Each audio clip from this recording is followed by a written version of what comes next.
اعوذ باللہ من الشیطان الرجیم بسم اللہ الرحمن الرحیم۔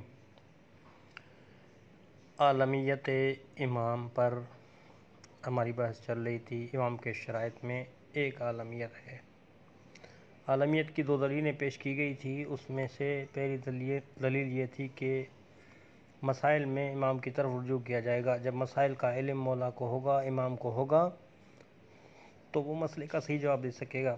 یہ پہلی دلیل تھی۔ دوسری دلیل تھی کہ اگر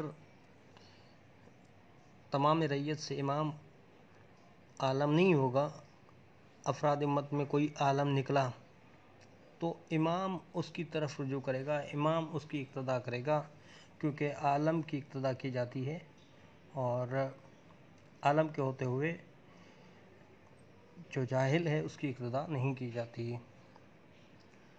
اب تیسری اور آخری دلیل یہ ہے کہ رفع تنازعات میں اولی الامر یعنی امام وقت کی طرف رجوع کریں، یعنی جب کسی کا جھگڑا ہو جائے تو اس جھگڑے کو ختم کرنے کے لیے امام کی طرف رجوع کیا جاتا ہے۔ لیکن جب خود ان اختلاف کنندگان جو اختلاف کر رہے ہیں ان میں کوئی شخص ایسا موجود ہو جو امام سے زیادہ عالم ہے، اس امام کا فیصلہ کس طرح اختلاف کو رفع کر سکتا ہے؟ جب جس کے حق میں فیصلہ کیا جا رہا ہے وہ زیادہ عالم ہے جو فیصلہ کر رہا ہے اس سے، تو یہ فیصلہ کرنا تنازع کو ختم نہیں کرے گا، بلکہ اس صورت میں خود امام جو ہے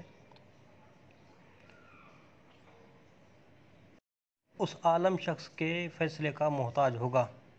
اب ان حالات میں امام کی طرف رجوع کرنے کی جو غرض اور غایت وہ حاصل نہیں ہو پائے گی۔